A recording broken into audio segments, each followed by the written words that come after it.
ওখানে একটা ডাক দিয়ে বললেন, আমি যখন নামাজের জন্য দাঁড়িয়ে গেলাম রে ও বন্ধু, আমি যখন নামাজের জন্য দাঁড়িয়ে গেলাম, কেবলামুখী হয়ে গেলাম, আমি এতটাই মনোযোগী হয়ে নামাজ পড়ছিলাম, এত প্রেমময় এত মধুময় ভাবে আমি কোরআন তেলাওয়াত করছিলাম। আমি কোরআন তেলাওয়াত করতে করতে করতে করতে নামাজ পড়তে পড়তে আমার ওই নামাজের মধ্যে কোরআন তেলাওয়াতের মধ্যে তো প্রেম এত মধু আমি খুঁজে পেয়েছি, ওই বিষাক্ত পোকার কামড়ে আমি একটু অনুভব করতে পারিনি। জোরে জোরে কন্যা সুবহানাল্লাহ। এখন আপনাকে আমাকে বিষাক্ত পোকায় বন্ধু কামড় দিতে হয় না, আপনি আমি মশা বসলেই আমি বুঝতে পারি।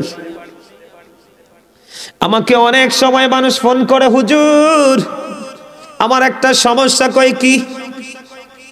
কয় আমি নামাজ যখন দাঁড়াই 2 রাকাত পড়ছি না 3 রাকাত পড়ছি মনে থাকে না, 1 রাকাত পড়ছি না 2 রাকাত পড়ছি সেটা মনে থাকে না। মনে থাকবে কি করে? আপনি তো নামাজ লোক দেখানোর জন্য পড়তে এসেছেন। বলে হুজুর এটা কি শুধু লোক দেখানোর ক্ষেত্রে হয়? না না, অনেক সময় বয়সের কারণে ওইটা হয়, বার্ধক্যজনিত কারণে এটা হয়। এই জন্য আমি আপনাদেরকে বলবো নামাজ অত্যন্ত মনোযোগ সহকারে পড়তে হবে বন্ধু। আমাদের পাশের দেশ ভারত, ভারতে একজন আল্লাহর ওলি আছে, চিনেননি? তার নাম কি? খাজা গরিবে নওয়াজ, খাজা মঈনুদ্দিন। আছে না নাই? কথা বলেন না কেন? আজমির শরীফে গেছেন নি আপনারা কেউ? আমি গেছি রে, ওখানে না গেলে বন্ধু বোঝা যায় না কত প্রেমের মানুষ ওনার দরবারে জিয়ারত করতে যায়। খাজা গরিবে নওয়াজ আপনারা জানেন কিনা জানি না, কম পক্ষে 40 বছর, কত বছর? কম পক্ষে 40 বছর খাজা গরিবে নওয়াজ এশার এর উঁচু দিয়ে ফজরের নামাজ পড়েছে। জোরে জোরে কন্যা সুবহানাল্লাহ। আর আপনি আমি বাড়ি থেকে মসজিদে যাই, যাই ওযুটা আছে না নাই কইতে পারি না। কথা বলেন না কেন? বাসা থেকে ওযু বানাইয়া মসজিদে গেছি, মসজিদে যাওয়ার পরে মনে পড়ে না ওযুটা বানাইলাম কিনা। কতটা দুর্বল, কতটা উইক বন্ধু আমরা। এই জন্য বলেছি আপনি নামাজকে নামাজের মতো পড়তে হবে, কারণ প্রতিদিন ফেরেশতারা শিফট আকারে আসে। কি আকারে? প্রতিদিন পৃথিবীতে ফেরেশতারা শিফট আকারে আসে। একটা টিম চলে গেলে আর একটা টিম আসে, আর একটা টিম চলে গেলে আর একটা টিম আসে। যখন এই ফেরেশতারা পৃথিবী ত্যাগ করে চলে যায় ওপার পর্যন্ত, আমার আল্লাহ ফেরেশতাদেরকে প্রশ্ন করে ফেরেশতারা রে বলে দে আমার বান্দাগুলোকে কি অবস্থায় পেয়েছো? আল্লাহ পৃথিবীতে যাওয়ার পরে তোমার বান্দাগুলোকে নামাজরত অবস্থায় পেয়েছি, এবং এখন আসার সময়ও তাদেরকে নামাজরত অবস্থায় পেয়েছি। জোরে জোরে সুবহানাল্লাহ। বিশেষ করে আপনারা সাধারণ মানুষ বেশি বেশি করে জামাতে নামাজ পড়ার চেষ্টা করবেন, মসজিদে বেশি বেশি করে যাওয়ার চেষ্টা করবেন। আপনাদের এলাকায় মহিলারা নামাজ পড়তে যায়নি মসজিদে, এইটা কখনোই হতে দিবেন না। এখন বন্ধু কিছু আলেম ওলামা বের হয়েছে, তাদের সঠিক এলেম জানা নাই। মহিলাদেরকে মসজিদে, বাড়ি থেকে মসজিদে যেয়ে নামাজ পড়ার জন্য উৎসাহিত করে। আছে না নাই? আমার দিকে তাকান, আমি কি বলি? আমি গাজী সুলাইমান দামি না, আমার নবী দামি। কথা কয় না কেন? আপনার পছন্দের হুজুর দামি নাকি আমার নবী দামি? কথা কয় না কেন? হাদিস শরীফের মধ্যে এসেছে, আমার দিকে তাকান, হযরতে উম্মে হুমায়রা রাদিয়াল্লাহু তাআলা আনহা হাদিস শরীফের মধ্যে এসেছে, আমার নবীকে বললেন ইয়া রাসূলুল্লাহ আমি আপনার পিছনে নামাজ পড়তে পছন্দ করি। এবার আমার নবী একটা ডাক দিয়ে বললেন, আমি জানি তুমি আমার পিছনে নামাজ পড়তে চাও, তুমি আমার পিছনে নামাজ পড়তে পছন্দ করো, তবে আমি বলে দিলাম রে, আমি নবীর পিছনে নামাজ পড়ার চাইতে তোমার ঘরের অভ্যন্তরের নামাজ অনেক বেটার। সুবহানাল্লাহ বলেন না কেন? আরো জোরে। আল্লাহর হাবিব বলেছেন ঘরের বারান্দায় নামাজ পড়তে পারবা না। কি করতে পারবা না? হাদিস শরীফের মধ্যে এসেছে আপনার আমার প্রাণের নবী বলে দিয়েছেন বারান্দার নামাজের চাইতে অনেক গুরুত্ব, অনেক দামি হলো ঘরের বন্ধু বারান্দার নামাজের চাইতেও নারীদের জন্য উত্তম নামাজ হলো তার ঘরের অভ্যন্তরের নামাজ। পুরুষেরা ঘরে নামাজ পড়ার চাইতে জামাতে মসজিদে এসে নামাজ পড়লে 25 গুণ পর্যন্ত সওয়াব। এক রাকাতে কত রাকাত? আল্লাহর হাবিব সরকারে মদিনা তিনি জানিয়ে দিয়েছেন মহিলারা, বন্ধু মহিলারা বাহিরে সেই নামাজ পড়ার চাইতে ঘরের অভ্যন্তরে নামাজ পড়া তার এক রাকাতে 25 রাকাতের সওয়াব। আপনারা কখনোই মা বোনদেরকে মসজিদে যাওয়ার জন্য আস্তে আস্তে করে, এই মৌলবী আপনাদের এলাকায়ও ঢুকবে, বিভিন্ন জায়গা তারা গ্রাস করে নিচ্ছে, বিভিন্ন জায়গায় তারা এটা করতেছে। বন্ধু এখান থেকে আপনাদেরকে আমাদেরকে বের হয়ে আসতে হবে, ঠিক কিনা বলেন? এবার আসেন আমরা ফরজ নামাজ পড়ি, ফরজের পাশাপাশি আমাদেরকে সুন্নত নফল পড়ার দরকার আছে না নাই? আরো জোরে বলেন না। যদি আপনি ফরজ ও নামাজের ফাঁকে ফাঁকে আপনি নফল নামাজ পড়তে পারেন, এটা আপনার জন্য অনেক বড় নিয়ামত। আপনার জীবনে আমার জীবনে অনেক ফরজ আমল ছুটে যায় কিনা? ফরজ আমল যখন ছুটে যায় বন্ধু, আপনার সুন্নাত নফল আমল দ্বারা আপনার কাল হাসরের ময়দানে ওই ফরজের ঘাটতিটা আল্লাহ ফিল আপ করে দিবে। জোরে জোরে সুবহানাল্লাহ। তবে সবচেয়ে দিকে তাকান, সব সময় খেয়াল রাখবেন, আল্লাহ রাসূল বলেছেন মান সাল্লাল বারদাইনি দাখালাল জান্নাহ। আপনার আমার প্রাণের নবী বলে দিয়েছে, এদিকে তাকান, যে ব্যক্তি শীতল সময়ের 2 ওয়াক্তের নামাজ পড়বে, কোন সময়ের? শীতল সময়ের 2 ওয়াক্তের নামাজ পড়বে রে, তার ঠিকানা হবে জান্নাত। জোরে জোরে কন্যা সুবহানাল্লাহ। শীতল সময়ের মধ্যে বন্ধু জানেননি শীতল সময় কোনটা? কথা কয় না।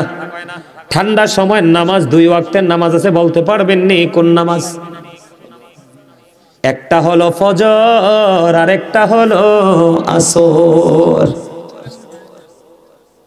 একটা হলো কি? ফজর এবং আসর, এই 2টা সময়ের নামাজ শীতল সময়ের নামাজ। আপনার আমার প্রাণের নবী জানিয়ে দিয়েছে, এই শীতল সময়ের 2 ওয়াক্তের নামাজ যদি পড়তে পারো গো, তোমার ঠিকানা হবে বন্ধু জান্নাত। জোরে জোরে কন্যা সুবহানাল্লাহ। নামাজ পড়বেন তো। আমি একটা ঘটনা আমি আপনাদেরকে মজা করে বলছি বন্ধু, খবর শুনে নেন। আমার আল্লাহর কাছে নফল ইবাদত কত পছন্দের। এই শাহাদাত তালিবিন কিতাবের মধ্যে এসেছে বন্ধু, জিবরাইল আলাইহিস সালাম একটানা 30,000 বছর নফল ইবাদত করলেন। 30,000 নফল ইবাদত করলেন, 30,000 বছর। আমার আল্লাহ জিবরাইলকে ডাক দিয়ে বলে, জিবরাইল আমি তো তোমাকে 30,000 বছর নফল ইবাদত করার কথা বলিনি, কেন করেছো? আবার জিবরাইল ডেকে ডেকে বলে, আল্লাহ গো আপনি আমাকে 600 ডানা দিয়ে পৃথিবীতে পাঠিয়েছেন, সৃষ্টি করেছেন, মর্যাদা দিয়েছেন, সেই জন্য শুকরিয়া স্বরূপ আমি 30,000 বছর নফল ইবাদত করেছি। এবার বন্ধু আমার আল্লাহ ডাক দিয়া বলে, রে জিবরাইল, ও জিবরাইল তুমি শুনে রাখো, তুমি সাক্ষী থাকো, আমার হাবিবের উম্মত গুলো যদি কিছু সময় নফল ইবাদতের মধ্যে যদি সময় কাটায়, আমি আল্লাহ কথা দিলাম তাদেরকে অদ্বিতীয় জান্নাত দিয়ে পুরস্কৃত করব। তার এটা হলো একটা। আরেকটা এটার বাস্তব ঘটনাটা বলি, হাদিস শরীফ। কাল হাসরের ময়দানে একজন আহ্বানকারী আহ্বান করতে থাকবে, কে রে রাতের মধ্যবর্তী সময়ে নামাজ পড়েছো? সুবহানাল্লাহ বলেন না। কে? আহ্বানকারী আহ্বান করতে থাকবে, কে রে রাতের মধ্যবর্তী সময়ে নামাজ পড়েছো? ওই যে আমি নফল ইবাদতের কথা বললাম, আপনারা বলেন মধ্যবর্তী রাতের মধ্যবর্তী নামাজ কোনটা বুঝছেননি? তাহাজ্জুদের নামাজ। এদিকে তাকান, হাদিস শরীফের মধ্যে এসেছে যখন ডাক দেওয়া হবে, কে রে মধ্যবর্তী সময়ে রাতে নামাজ পড়েছ? বন্ধু অল্প কিছু নামাজি দাঁড়াবে, অল্প কিছু নামাজি দাঁড়াবে। যখন এই নামাজিগুলো দাঁড়াবে তখন সঙ্গে সঙ্গে অর্ডার দিয়ে দেওয়া হবে, যাও যাও যাও, বিনা হিসাবে তোমরা জান্নাতে চলে যাও। জোরে জোরে সুবহানাল্লাহ।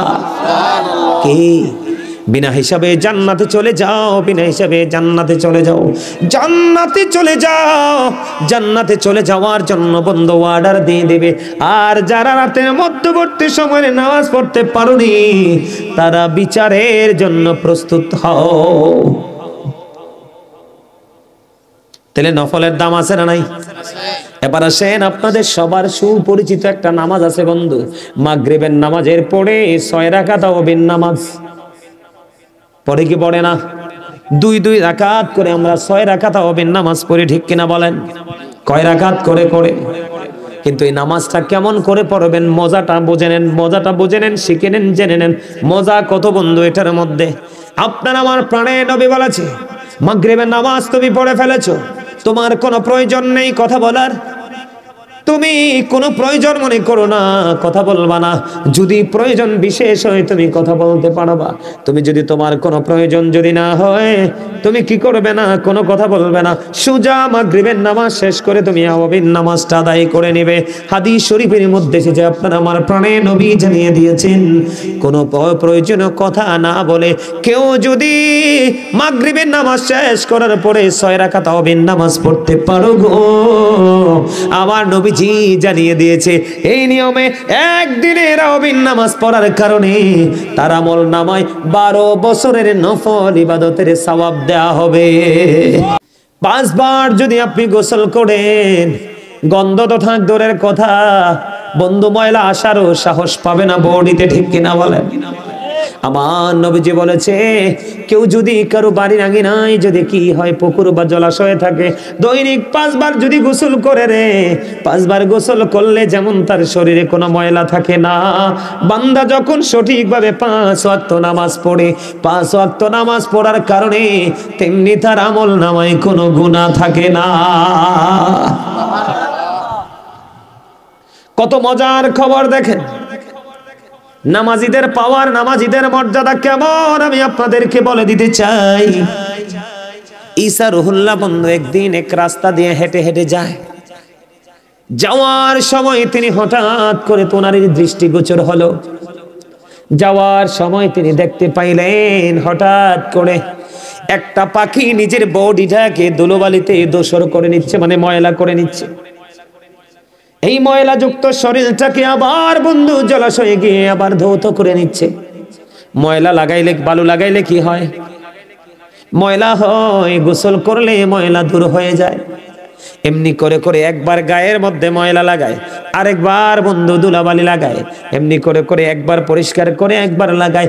ঈসা রুহুল্লাহ দাঁড়ায় দাঁড়ায় চিন্তা করতেছে, এই কি আশ্চর্য ঘটনা, এটা আবার কি, কেন এটা কেন হয়, কেন হয়?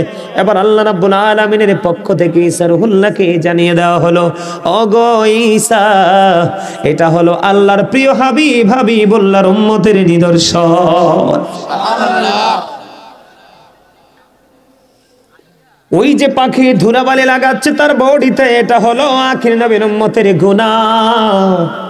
আর ওই যে পানিতে গিয়ে যে সে গোসল করতেছে, এটা হলো তার নামাজ। তার মানে সে যখন গুনাহ করবে রে, গুনাহ করার পরে যখন সে নামাজে দাঁড়িয়ে যাবে, আমার আল্লাহ খুশি হয়ে তার জীবনের গুনাহগুলি মাফ করে দিবে। জোরে জোরে কন্যা সুবহানাল্লাহ।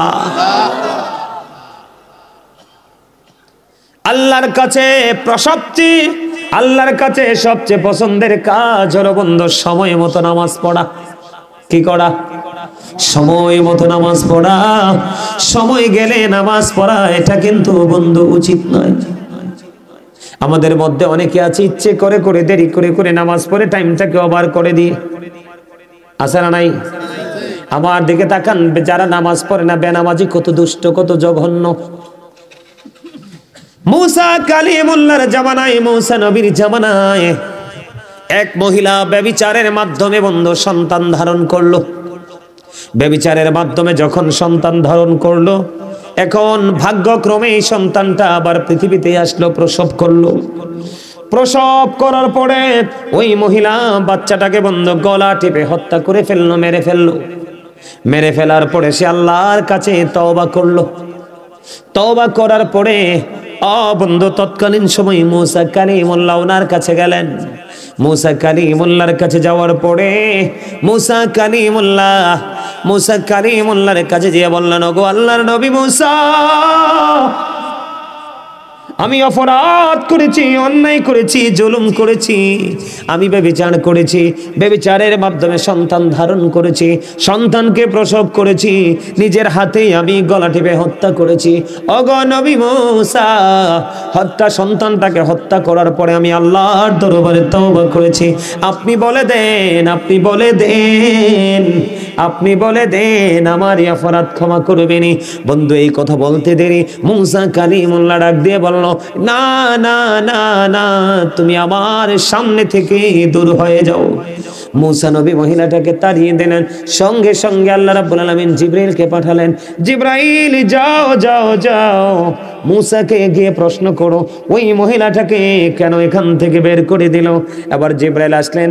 আসার পরে মুসা কালিমুল্লাহর সাথে কথা বললেন। এবার আল্লাহর নবী মুসা কালিমুল্লাহ বললেন সে জঘন্য পাপী। এবার ওই মুসা কালিমুল্লাহকে ওই ফেরেশতা একটা ডাক দিয়ে বললেন, ওগো মুসা, মুসা রে, আমার আল্লাহ জানিয়ে দিয়েছে রে মুসা, ওই ব্যভিচারিণী মহিলা সন্তান ধারণ করলো, এটা হলো ব্যভিচার করেছে, এটা একটা অপরাধ। সন্তান ধারণ করে প্রসব করলো, এটা একটা অপরাধ। সন্তানটাকে হত্যা করে ফেললো, এটা একটা অপরাধ। এত অপরাধ করার পরে তওবা করে আসলো, আপনি তাকে দূর দূর করে তাড়িয়ে দিলেন। মুসা রে, যেই মানুষ ইচ্ছে করে নামাজ ছেড়ে দেয়, ওই মানুষগুলো ওই যে ব্যভিচারিণী চাইতেও জঘন্য। জোরে জোরে কন্যা নাউজুবিল্লাহ। এক্সাম্পল দিলাম আপনাদেরকে বোঝানোর জন্য। কিসের জন্য? এখন আমাদের মধ্যে ইচ্ছে করে নামাজ ছেড়ে দেওয়ার লোক আছে না নাই? শুধু আছে না, এরা যে কেমন করে নামাজ নিয়ে হাঁটি ঠাট্টা করে, যেটা বলার কোনো ভাষা আছে না নাই? কথা বলেন, আছে না নাই? আমাদের মধ্যে এটা আসেনি। বন্ধু আমার দিকে তাকান, এখন কিসের দিন চলে? কথা কয় না। আমি জুতা পরি নাই, মোজা পরি নাই, পা দুইটা বরফ হয়ে যাচ্ছে, অনেক শীত। হযরতে আবু যর রাদিয়াল্লাহু তাআলা আনহু থেকে হাদিস বর্ণিত, আমার নবী শীতের দিনে বের হলো। বের হওয়ার পরে তিনি চাইয়া দেখলেন গাছের পাতাগুলো ঝরে ঝরে পড়ছে। আমার নবীজি গাছের ডাল ধরলেন, আবু যরকে একটা ডাক দিলেন, হে আবু যর। আবু যর উত্তর দিলেন, লাব্বাইকা ইয়া রাসূলুল্লাহ, নবী গো আমি হাজির। আমার নবী এবার একটা ডাক দিয়ে বলল, রে আবু যর, তুমি চাইয়া দেখো শীতের কারণে শুষ্ক হয়ে গাছের পাতাগুলো কেমনি বিরামহীন ভাবে জোরে জোরে পড়ছে। রে আবু যর, আল্লাহর প্রিয় বান্দাগুলো, আমি নবীর উম্মতগুলো নামাজের মাধ্যমে যখন আল্লাহর কুদরতি কদমে ওই পবিত্র কপাল লাগায়া সেজদা দিয়ে দেয় রে, নামাজের মাধ্যমে যখন সেজদা দিয়ে দেয়, তখন ওই শীতের দিনের গাছের পাতার মতো তার জীবনের গুনাহগুলো ঝরে পড়ে যায়। জোরে জোরে কন্যা সুবহানাল্লাহ। এখন আপনি নামাজটা কেমন করে পড়বেন বন্ধু? এসাম ইবনে ইউসুফ হাতিম ইবনে আসামকে প্রশ্ন করেছে, দেখেন আপনারা আমরা কেমন নামাজ পড়ি, আর তৎকালীন সময়ে তাদের নামাজটা কেমন ছিল। এসাম ইবনে ইউসুফ হাতিম ইবনে আসামকে প্রশ্ন করলেন, আপনি বলে দেন আপনি নামাজটা কেমন করে পড়েন। তখন হাতিম ইবনে আসাম উত্তর দিয়ে দিল, আমি কেমন করে নামাজ পড়ি সেটা তুমি জানতে চাও? কয় হ্যাঁ, আমার জানার কোনো প্রয়োজন গো, আপনি বলে দেন আমি কেমন করে নামাজ পড়ব। এবার হাতিম ইবনে আসাম বলে দিলেন, আমি যখন নামাজে দাঁড়াই আমার কাছে মনে হয় আমি ফুলছেরাতের ফুলের উপর দাঁড়িয়ে আছি। একটু যদি ব্যতিক্রম হয় রে, ওই পুলের নিচে জাহান্নাম, আমি জাহান্নামের মধ্যে নিক্ষিপ্ত হব। কত সতর্ক, দেখেন কত সতর্কতা। জাহান্নাম ফুলসিরাতের পোল কি জানেননি? এটা চুলের চাইতে চিকন হবে, হীরার চাইতেও ধারালো হবে। আগুনটা নিচের দিক থেকে উদিত থাকবে, উপরের দিকে ঝুলন্ত থাকবে রে। তিনি সেই ফুলসিরাত জাহান্নামের উপর দিয়ে বন্ধু, তিনি বলেছেন আমি যখন নামাজে দাঁড়াই রে, আমার কাছে মনে হয় আমি যেন ফুলসিরাতের পোলের উপর দাঁড়িয়ে আছি। আমার কাছে মনে হয় আমার পিছনে যেন আজরাইল দাঁড়িয়ে আছে রে। আমার কাছে মনে হয় এই নামাজ যেন আমার জীবনের শেষ নামাজ। আমার কাছে মনে হয় আমার ডান দিকে যেন জান্নাত অবস্থিত। আমার কাছে মনে হয় আমার বাম দিকে যেন জাহান্নাম অবস্থিত। আমার কাছে মনে হয় আমি যখন নামাজে দাঁড়াই গো, আমার নামাজটাকে আমার মালিক আপন করে পরিদর্শন করছে। জোরে জোরে কন্যা সুবহানাল্লাহ। বন্ধুরি আমার, ওই বুজুর্গ লোক যারা, সাধক যারা, তাকওয়া সম্পন্ন ব্যক্তি যারা, আপনি তাদেরকে ফলো করতে হবে। আল্লাহ বলেছেন join with my dear people, come to my paradise. আল্লাহ বলেছেন ফাদখুলি ফি ইবাদি ওয়াদখুলি জান্নাতি। আমার আল্লাহ বলেছেন আমার প্রিয় লোকেদের সাথে যুক্ত হও আর আমার জান্নাতে চলে আসো। জোরে জোরে কন্যা সুবহানাল্লাহ।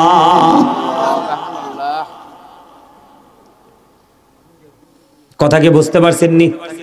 এবার আসেন নামাজ সম্পর্কে কেমন যত্নবান হতে হবে বন্ধু। আপনারা জানেননি ইসলামে আমার নবীর 4 জন খলিফা ছিল, বিশেষ খলিফা, ঠিক কিনা বলেন? পৃথিবীতে রাজার উজির আছে না নাই? আরো জোরে কন না কেন? আমার নবীর পৃথিবীর বুকে বন্ধু উজির ছিলেন আবু বকর, ওমর। আর ওই পৃথিবীর বাইরে বন্ধু আমার নবীর উজির ছিলেন হযরতে জিবরাইল এবং মিকাইল। জোরে জোরে সুবহানাল্লাহ।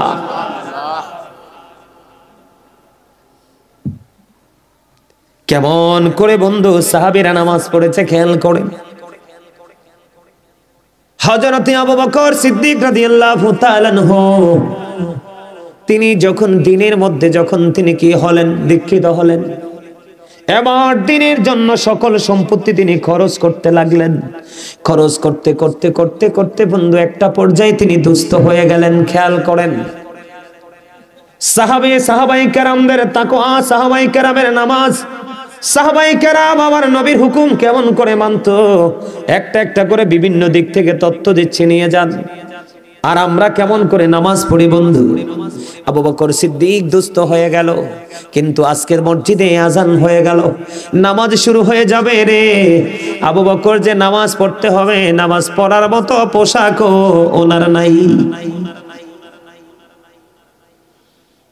এবার আবু বকর সিদ্দিক রাদিয়াল্লাহু তাআলা আনহু কি করলেন, গায়ের মধ্যে ছোট্ট একটা জামা রে, ও বন্ধু গায়ের মধ্যে ছোট্ট একটা জামা, এই জামা দিয়ে তিনি জামা বানাবে, নামাজের জন্য ফরজ পোশাক বানাবে। ওনার ঘরের মধ্যে বালিশ আছে 2টা, বালিশের গিলাপ 2টো ছিঁড়ে ফেললেন। নিজের গায়ের সামার সাথে বন্ধু যুক্ত করবেন, সেলাই করবেন, জামা বানাবেন। খেজুর কাটাকে বানাইলেন সুই, আর খেজুর পাতাকে বানাইলেন বন্ধু সুতা। জামা বানায় এদিক দিয়ে বসে বসে আজান হয়ে গেছে রে। নবীজি মসজিদের মধ্যে অবস্থান করতেছে। আমি এখন কি করব? আমি তো নামাজও ছাড়তে পারবো না, পোশাকের অজুহাত দিয়ে আমি নামাজ থেকে দূরেও থাকতে চাই না। আমি নামাজ পড়বো কেমন করে? আমি নামাজ পড়বো এবার গায়ের ছোট্ট জামার সাথে বন্ধু বালিশের গিলাপ ছিঁড়ে খেজুর কাটা এবং খেজুর পাতা দিয়ে সেলাই করে করে জামা বানাইয়া নামাজ পড়তে যখন চলে গেলেন, এবার আমার নবীজি একটা ডাক দিয়ে বললেন, রে আবু বকর, আমি থাকা অবস্থায় আপনাদের এই অবস্থা, আমি চলে গেলে না জানি কি হবে। আসলে কি আবু বকরের অবস্থার খবর নবী জানে কি জানে না? জানার মতোই পাওয়ার আল্লাহ দিছে কি দিছে না? এবার কি করলেন আমার নবী? কোনো কিছু বললেন না। আবু বকর আসলো, আমার নবী নামাজ পড়ে ফেললেন। নামাজ শেষে বন্ধু সংক্ষিপ্ত পরিসরে দোয়া করে দিলেন। আমার নবীজি নামাজ কমপ্লিট করে যখন মসজিদ থেকে বের হলো, বের হওয়ার পরে বন্ধু এবার মসজিদের দরজার দিকে দাঁড়াইয়া দেখে রে, আজকে জিবরাইল খেজুর পাতা পোশাক পরে আমার নবীর সামনে। জোরে জোরে কন্যা সুবহানাল্লাহ।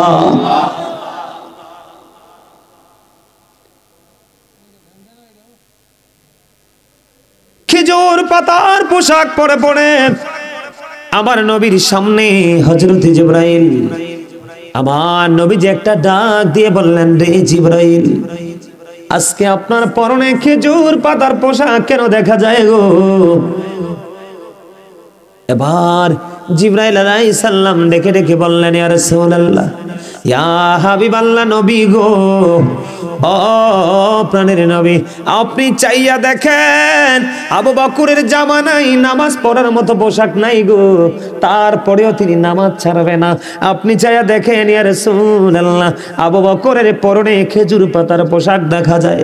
আবু বকর যখন খেজুর কাটা এবং খেজুর পাতাকে সুই সুতা বানাইয়া জামা বানায়, আমার আল্লাহ সকল আসমানের ফেরেশতাদেরকে ডেকে বলেছে, রে ফেরেশতারা, আজকে আমার আবু বকরের সম্মানার্থে তোমরা সবাই খেজুর পাতার পোশাক পরে নাও। অথচ আপনার আমার ঘরে কত সুন্দর সুন্দর পাঞ্জাবি জামা আছে, আমরা এগুলো নামাজের জন্য ইউজ করি না। দোকানে যেটা পরে যাই সেটা পরে মসজিদেও যাই, বাজারে যেটা পরে যাই সেটা পরে মসজিদেও যাই। তাহলে আপনার মধ্যে মসজিদ এবং দোকানের মধ্যে পার্থক্য করার মতো মানসিকতা নাই, আপনি কখনোই স্পেশাল জান্নাতি হতে পারেন না। আমার কথা কি আপনাদের বুঝে আসে? কথা বলেন, বুঝে আসেনি? নামাজের মধ্যে ঠাস ঠুস করে মশা মারেনি, কথা কয় না কেন? মারে মারে, দুপুর দুপুর থাপ্পড় মারে, আসে না নাই? শৌসা করেনি, হ্যাঁ হু হা করে না, কারণ তাদের নামাজে কোনো মনোযোগ। আবু বকর সিদ্দিক রাদিয়াল্লাহু তাআলা আনহুর জীবনে থেকে তথ্য পাইলেন। এবার বন্ধু সিয়াসিত্তার অন্যতম হাদিস গ্রন্থ বুখারী শরীফ, বুখারী শরীফ যিনি বন্ধু রচনা করেছেন ইমাম বুখারী। কি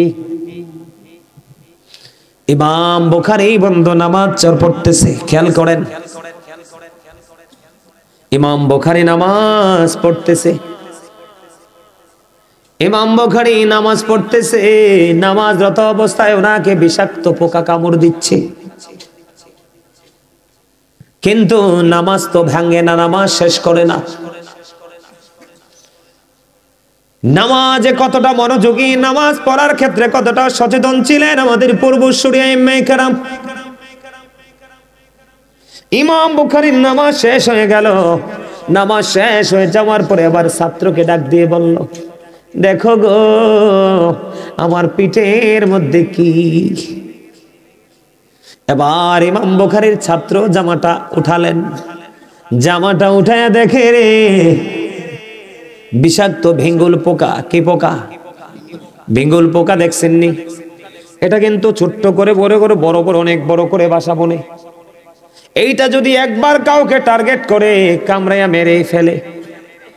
আমার নিজের চোখের সামনে দেখেছি, আমার গ্রামে আজ থেকে 10-11 বছর আগে একজন মুরব্বী মহিলাকে বন্ধু এই ভেগুলে কামড়াইয়া মাইরা ফেলাইছে, হসপিটালে নেওয়ার সুযোগ পায় নাই। এবার বুঝেন ওই ভেঙ্গুলের বিষ কত জঘন্য। ওই ভেঙ্গুল পোকা একটা নয়, দুইটা নয়, ও বন্ধু, ইমাম আজম আবু হানিফার পেটে একটা নয়, দুইটা নয়, 10-10টা কামড় দিয়েছে এই বিষাক্ত পোকা। এবার ছাত্র উঠায়া দেখে উস্তাদের পেটে 10টা কামড় রে। এবার ছাত্র প্রশ্ন করলো, গোমনি হুজুর, এই ভয়ঙ্কর পোকাগুলো একটা নয়, দুইটা নয়, আপনাকে 10টা কামড় দিল, আপনি কোনোভাবে কি ফিল করতে পারেননি? আপনি ধারাবাহিকভাবে নামাজ চালিয়ে গেলেন। এবার ইমাম বুখারী একটা ডাক দিয়ে বললেন, আমি যখন নামাজের জন্য দাঁড়িয়ে গেলাম রে, ও বন্ধু, আমি যখন নামাজের জন্য দাঁড়িয়ে গেলাম, কেবলামুখী হয়ে গেলাম, আমি এতটাই মনোযোগী হয়ে নামাজ পড়ছিলাম, এত প্রেমময়, এত মধুময় ভাবে আমি কোরআন তেলাওয়াত করছিলাম, আমি কোরআন তেলাওয়াত করতে করতে করতে করতে নামাজ পড়তে পড়তে আমার ওই নামাজের মধ্যে কোরআন তেলাওয়াতের মধ্যে তো প্রেম এত মধু আমি খুঁজে পেয়েছি, ওই বিষাক্ত পোকার কামড়ে আমি একটু অনুভব করতে পারিনি। জোরে জোরে কন্যা সুবহানাল্লাহ। এখন আপনাকে আমাকে বিষাক্ত পোকায় বন্ধ কামড় দিতে হয় না, আপনি আমি মশা বসলেই আমি বুঝতে পারি। আমাকে অনেক সময় মানুষ ফোন করে, হুজুর আমার একটা সমস্যা। কয় কি? কয় আমি নামাজ যখন দাঁড়াই 2 রাকাত পড়ছি না 3 রাকাত পড়ছি মনে থাকে না, 1 রাকাত পড়ছি না 2 রাকাত পড়ছি সেটা মনে থাকে না। মনে থাকবে কি করে? আপনি তো নামাজ লোক দেখানোর জন্য পড়তে এসেছেন। বলে হুজুর এটা কি শুধু লোক দেখানোর ক্ষেত্রে হয়? না না, অনেক সময় বয়সের কারণে ওইটা হয়, বার্ধক্যজনিত কারণে এটা হয়।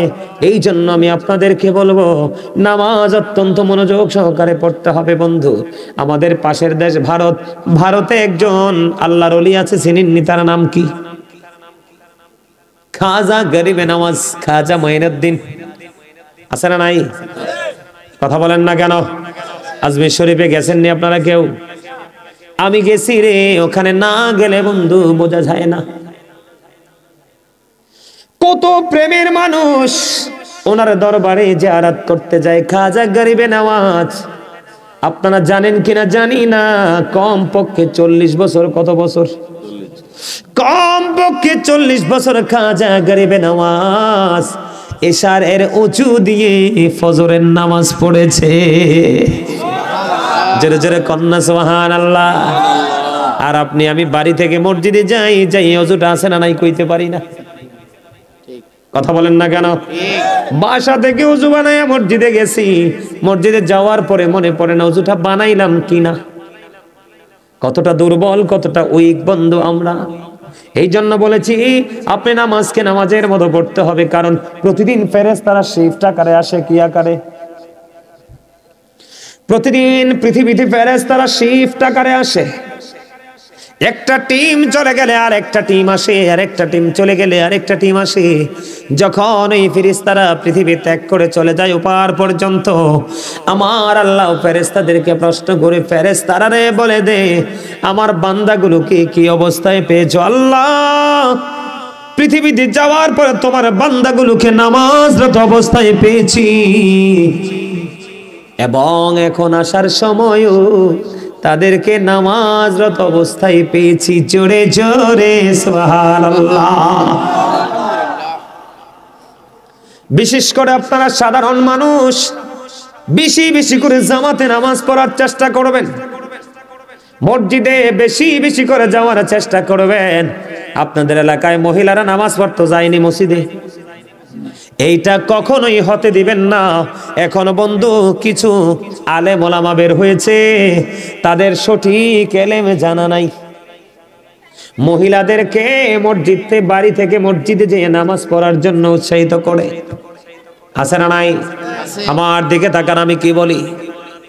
আমি গাজী সুলাইমান দামি না আমার নবী দামি? কথা কয় না কেন? আপনার পছন্দের হুজুর দামি নাকি আমার নবী দামি? কথা কয় না কেন? হাদিস শরীফের মধ্যে এসেছে, আমার দিকে তাকান, হযরত উম্মে হুমাইদ রাদিয়াল্লাহু তাআলা আনহা হাদিস শরীফের মধ্যে এসেছে, আমার নবীকে বললেন, ইয়া রাসূলুল্লাহ আমি আপনার পিছনে নামাজ পড়তে পছন্দ করি। এবার আমার নবী একটা ডাক দিয়ে বললেন, আমি জানি তুমি আমার পিছনে নামাজ পড়তে চাও, তুমি আমার পিছনে নামাজ পড়তে পছন্দ করো, তবে আমি বলে দিলাম রে, আমি নবীর পিছনে নামাজ পড়ার চাইতে তোমার ঘরের অভ্যন্তরের নামাজ অনেক বেটার। সুবহানাল্লাহ বলেন না কেন? আরো জোরে। আল্লাহর হাবিব বলেছেন ঘরের বারান্দায় নামাজ পড়তে পারবা না। কি করতে পারবা না? হাদিস শরীফের মধ্যে এসেছে, আপনারা আমার প্রাণের নবী বলে দিয়েছেন বারান্দার নামাজের চাইতে অনেক গুরুত্ব, অনেক দামি হলো, অনেক দামি হলো ঘরের। ও বন্ধু, বারান্দার নামাজের চাইতে নারীদের জন্য উত্তম নামাজ হলো তার ঘরের অভ্যন্তরের নামাজ। পুরুষেরা ঘরে নামাজ পড়ার চাইতে জামাতে মসজিদে এসে নামাজ পড়লে 25 গুণ পর্যন্ত সওয়াব। এক রাকাতে কত রাকাত? আল্লাহর হাবিব সরকারে মদিনা তিনি জানিয়ে দিয়েছেন, মহিলারা, বন্ধু মহিলারা, বাহিরে সেই নামাজ পড়ার চাইতে ঘরের অভ্যন্তরে নামাজ পড়া তার 1 রাকাতে 25 রাকাতের সওয়াব। আপনারা কখনোই মা বোনদেরকে মসজিদে যাওয়ার জন্য আস্তে আস্তে করে, এই মৌলবী আপনাদের এলাকায় ঢুকবে, বিভিন্ন জায়গা তারা গ্রাস করে নিচ্ছে, বিভিন্ন জায়গায় তারা অ্যাটাক করতেছে। বন্ধু, এখান থেকে আপনাদেরকে আমাদেরকে বের হয়ে আসতে হবে, ঠিক কিনা বলেন? এবার আসেন আমরা ফরজ নামাজ পড়ি। ফরজের পাশাপাশি আমাদেরকে সুন্নত নফল পড়ার দরকার আছে না নাই? আরো জোরে বলেন না। যদি আপনি ফরজ ও নামাজের ফাঁকে ফাঁকে আপনি নফল নামাজ পড়তে পারেন, এটা আপনার জন্য অনেক বড় নিয়ামত। আপনার জীবনে, আমার জীবনে অনেক ফরজ আমল ছুটে যায় কিনা? ফরজ আমল যখন ছুটে যায় বন্ধু, আপনার সুন্নাত নফল আমল দ্বারা আপনার কাল হাসরের ময়দানে ওই ফরজের ঘাটতিটা আল্লাহ ফিল আপ করে দিবে। জোরে জোরে সুবহানাল্লাহ। তবে সবচেয়ে দিকে তাকান, সব সময় খেয়াল রাখবেন, আল্লাহ রাসূল বলেছেন, মান সাল্লাল বারদাইনি দাখালাল জান্নাহ। আপনার আমার প্রাণের নবী বলে দিয়েছে, এদিকে তাকান, যে ব্যক্তি শীতল সময়ের 2 ওয়াক্তের নামাজ পড়বে, কোন সময়ের? শীতল সময়ের 2 ওয়াক্তের নামাজ পড়বে রে, তার ঠিকানা হবে জান্নাত। জোরে জোরে কন্যা সুবহানাল্লাহ। শীতল সময়ের মধ্যে বন্ধু জানেননি শীতল সময় কোনটা? কথা কয় না। ঠান্ডা সময়ের নামাজ 2 ওয়াক্তের নামাজ আছে, বলতে পারবেন নি কোন নামাজ? একটা হলো ফজর আর একটা হলো আসর। একটা হলো কি? ফজর এবং আসর, এই 2টা সময়ের নামাজ শীতল সময়ের নামাজ। আপনার আমার প্রাণের নবী জানিয়ে দিয়েছে, এই শীতল সময়ের 2 ওয়াক্তের নামাজ যদি পড়তে পারো গো, তোমার ঠিকানা হবে বন্ধু জান্নাত। জোরে জোরে কন্যা সুবহানাল্লাহ। নামাজ পড়বেন তো? আমি একটা ঘটনা আমি আপনাদেরকে মজা করে বলছি বন্ধু, খবর শুনে নেন। আমার আল্লাহর কাছে নফল ইবাদত কত পছন্দের। এই শাহাদাত তালিবিন কিতাবের মধ্যে এসেছে বন্ধু, জিবরাইল আলাইহিস সালাম একটানা 30,000 বছর নফল ইবাদত করলেন। 30,000 নফল ইবাদত করলেন, 30,000 বছর। আমার আল্লাহ জিবরাইলকে ডাক দিয়ে বলে, জিবরাইল, আমি তো তোমাকে 30,000 বছর নফল ইবাদত করার কথা বলিনি, কেন করেছো? আবার জিবরাইল ডেকে ডেকে বলে, আল্লাহ গো, আপনি আমাকে 600 ডানা দিয়ে পৃথিবীতে পাঠিয়েছেন, সৃষ্টি করেছেন, মর্যাদা দিয়েছেন, সেই জন্য শুকরিয়া স্বরূপ আমি 30,000 বছর নফল ইবাদত করেছি। এবারে বন্ধু আমার আল্লাহ ডাক দিয়ে বলে, রে জিবরাইল, ও জিবরাইল, তুমি শুনে রাখো, তুমি সাক্ষী থাকো, আমার হাবিবের উম্মত গুলো যদি কিছু সময় নফল ইবাদতের মধ্যে যদি সময় কাটায়, আমি আল্লাহ কথা দিলাম তাদেরকে অদ্বিতীয় জান্নাত দিয়ে পুরস্কৃত করব। তার এটা হলো একটা। আরেকটা এটার বাস্তব ঘটনাটা বলি, হাদিস শরীফ। কাল হাসরের ময়দানে একজন আহ্বানকারী আহ্বান করতে থাকবে, কে রে রাতের মধ্যবর্তী সময়ে নামাজ পড়েছো? সুবহানাল্লাহ বলেন না। কে? আহ্বানকারী আহ্বান করতে থাকবে, কে রে রাতের মধ্যবর্তী সময়ে নামাজ পড়েছো? ওই যে আমি নফল ইবাদতের কথা বললাম, আপনারা বলেন মধ্যবর্তী, রাতের মধ্যবর্তী নামাজ কোনটা বুঝছেননি? তাহাজ্জুদের নামাজ। এদিকে তাকান, হাদিস শরীফের মধ্যে এসেছে, যখন ডাক দেওয়া হবে, কে রে মধ্যবর্তী সময়ে রাতে নামাজ পড়েছো? বন্ধু, অল্প কিছু নামাজি দাঁড়াবে, অল্প কিছু নামাজি দাঁড়াবে। যখন এই নামাজিগুলো দাঁড়াবে, তখন সঙ্গে সঙ্গে অর্ডার দিয়ে দেওয়া হবে, যাও যাও যাও, বিনা হিসাবে তোমরা জান্নাতে চলে যাও। জোরে জোরে সুবহানাল্লাহ। কে? বিনা হিসাবে জান্নাতে চলে যাও, বিনা হিসাবে জান্নাতে চলে যাও, জান্নাতে চলে যাও। জান্নাতে চলে যাওয়ার জন্য বন্ধু অর্ডার দিয়ে দেবে। আর যারা রাতের মধ্যবর্তী সময়ে নামাজ পড়তে পারোনি, তারা বিচারের জন্য প্রস্তুত হও। তাহলে নফলের দাম আছে না নাই? এবার আসেন, আপনাদের সবার সুপরিচিত একটা নামাজ আছে বন্ধু, মাগরিবের নামাজের পরে 6 রাকাত তাওবিন নামাজ পড়ে কি পড়ে না? 2 রাকাত করে আমরা 6 রাকাত তাওবিন নামাজ পড়ি, ঠিক কিনা বলেন? কয় রাকাত করে করে? কিন্তু এই নামাজটা কেমন করে পড়বেন মজাটা বুঝে নেন, মজাটা বুঝে নেন, শিখে নেন, জেনে নেন। মজা কত বন্ধু এটার মধ্যে। আপনার আমার প্রাণের নবী বলেছে, মাগরিবের নামাজ তুমি পড়ে ফেলেছো, তোমার কোনো প্রয়োজন নেই কথা বলার, তুমি কোনো প্রয়োজন মনে করো না, কথা বলবা না।